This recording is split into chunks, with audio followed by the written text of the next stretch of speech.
The warehouse clock struck 6 in the morning as Marcus Thompson pulled off his work gloves, his calloused hands aching from another 12-hour shift loading trucks.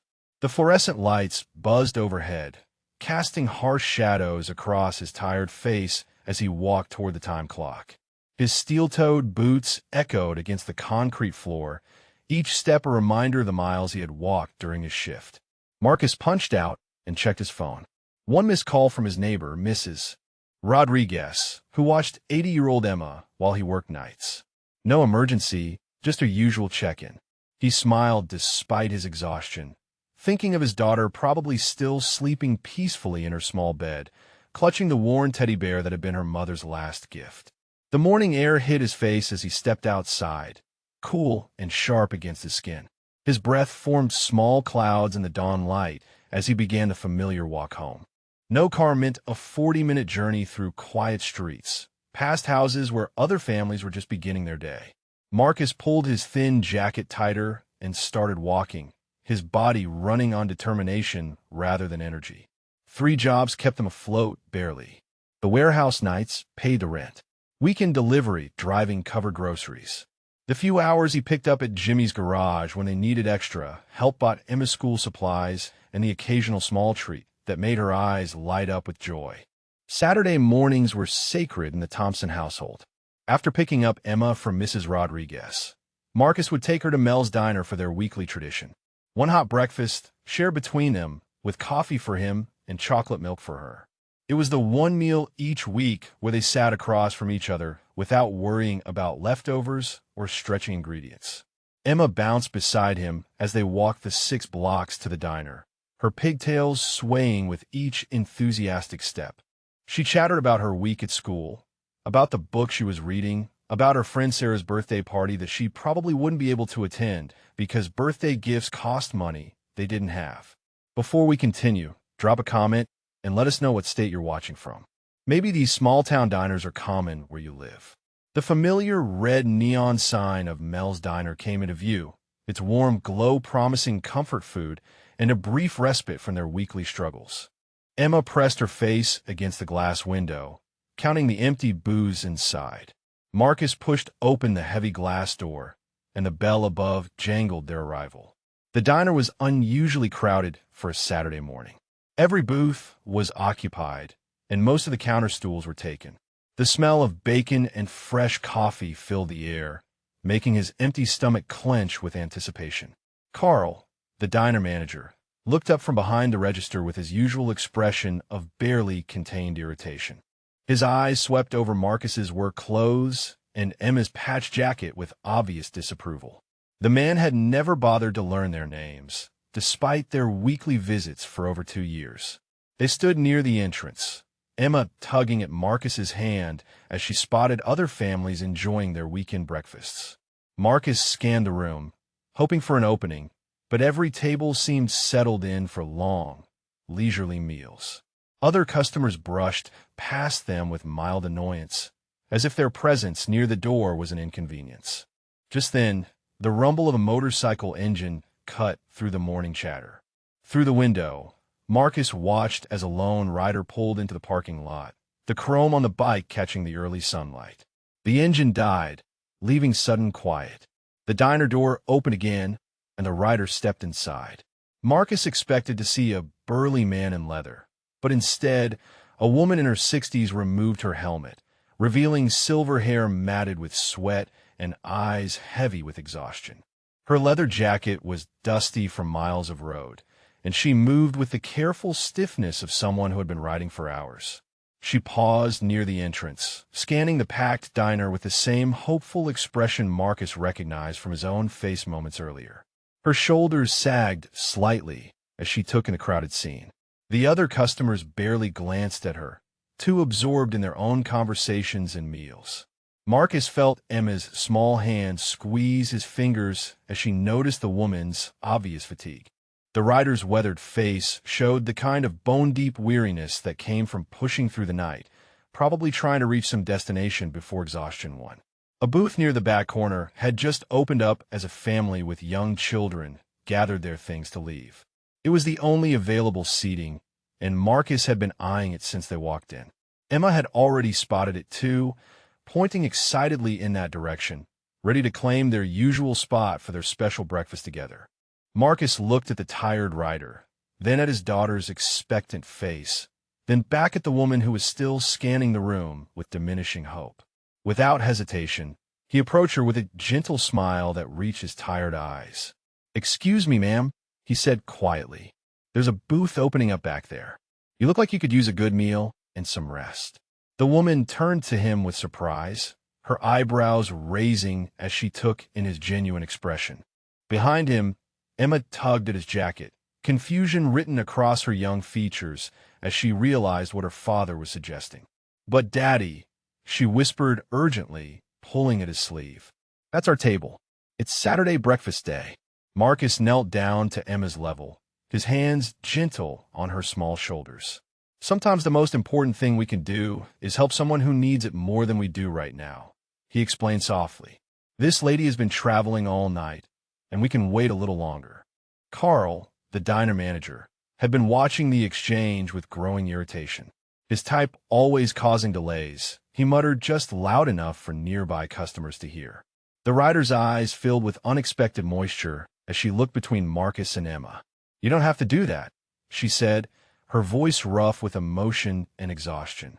"I can wait or find somewhere else." Marcus shook his head firmly. "No, ma'am, that booth is yours. We insist." The woman extended a weathered hand. "Name's Rose," she said. "Rose Martinez. I've been riding since midnight, trying to make it to my grandson's graduation ceremony." "Marcus Thompson," he replied, shaking her hand. "This is my daughter Emma, and congratulations to your grandson." Rose settled into the booth with visible relief, and Marcus guided a still confused Emma toward the door. They would have to try again next weekend, when hopefully the diner wouldn't be so crowded. Emma's disappointment was written across her face, but she stayed quiet as they walked outside. The morning air felt colder now as they began the walk home. Emma's steps were slower, lacking her earlier enthusiasm. Marcus felt the familiar weight of providing for his daughter pressing down on his shoulders, made heavier by the sacrifice they had just made together. "Daddy, why did we give away our table?" Emma asked as they turned the corner onto their street. "I was really hungry." Marcus stopped walking and knelt beside his daughter on the sidewalk.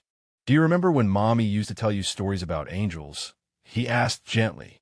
"She always said that sometimes angels look different than we expect them to." Emma nodded solemnly, her small hand finding his larger one. "That lady needed help more than we needed breakfast right now," Marcus continued. "Sometimes being kind means we don't get what we want, but we help someone else get what they need." "But I'm still hungry," Emma said quietly, not complaining, but simply stating a fact that made Marcus's heart ache. "I know, sweetheart. We'll figure something out when we get home. Maybe Mrs. Rodriguez has some extra eggs we can borrow." They climbed the narrow stairs to their second-floor apartment, Emma's feet dragging with each step.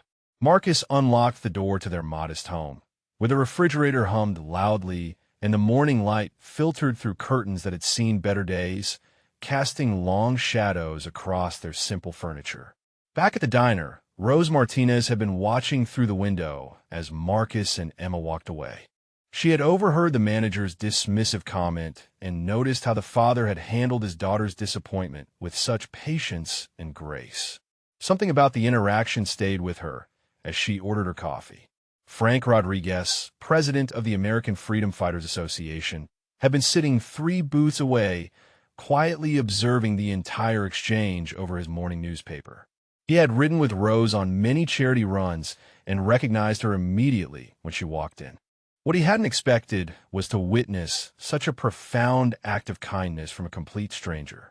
Frank approached Rose's table after she had finished eating. "That was something special, wasn't it?" he said, nodding toward the door where Marcus and Emma had exited. Rose looked up with tired but grateful eyes. "In 30 years of riding, I've met a lot of people. But that man," she paused, shaking her head with wonder. He gave up his table without a second thought. His little girl was clearly disappointed, but he taught her something beautiful right there. Frank sat down across from her, his weathered hands folded on the table.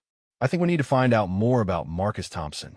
That afternoon, Frank made some discreet inquiries around town. The picture that emerged painted Marcus as a man of extraordinary character facing impossible circumstances. 3 jobs, walking everywhere, raising his daughter alone since his wife's death from cancer 2 years earlier. Mrs. Rodriguez, their neighbor, shared the most revealing details. He used to be an automotive engineer at Morrison Industries before they downsized, she explained to Frank over her garden fence. Lost his job right after Sarah died. Too proud to ask for help, works himself to the bone for that little girl. At Jimmy's garage, the owner provided even more insight. Marcus knows more about engines than mechanics with 20 years experience, Jimmy told Frank. Comes in here on weekends when I need extra help.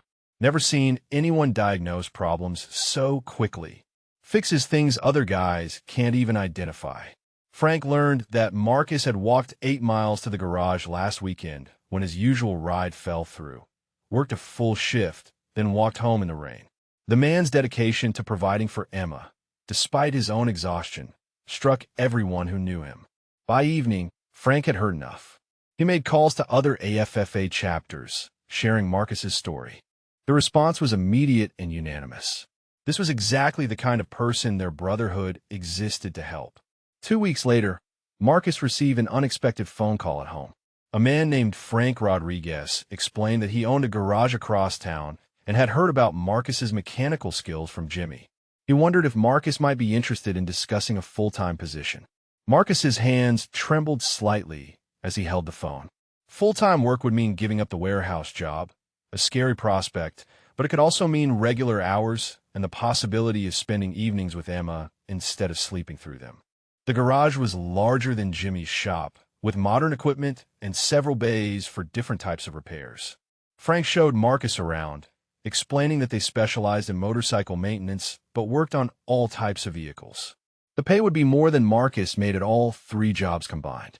Emma waited outside in the small office area, coloring in a book that Frank had given her. She looked up occasionally through the window, watching her father examine the various tools and equipment with obvious expertise and growing excitement. Marcus couldn't quite believe the opportunity was real. After months of scraping by, the possibility of stable employment seemed almost too good to be true. Frank watched as Marcus inspected the diagnostic equipment with the practiced eye of someone who truly understood automotive engineering. Tomorrow, Frank said, we'd like to show you something special. Saturday morning arrived with Marcus feeling more hopeful than he had in months. He and Emma walked to the garage, Emma chattering excitedly about the possibility of her dad working regular hours like other parents. As they approached the building, Marcus noticed an unusual number of motorcycles parked outside. Frank met them at the door with a smile that seemed to hold secrets. Inside the garage, at least 30 riders from various AFFA chapters had gathered. They formed a semicircle around a gleaming red pickup truck with temporary tags, its chrome bumpers reflecting the overhead lights. Marcus stopped walking, confusion evident on his face. Emma tugged at his hand, equally puzzled by the crowd and the mysterious truck positioned prominently in the center of the garage. Frank stepped forward, his voice carrying clearly through the quiet space. Marcus Thompson, 2 weeks ago you gave up your seat at Mel's Diner to help a tired rider named Rose Martinez. You taught your daughter about kindness while sacrificing your own comfort.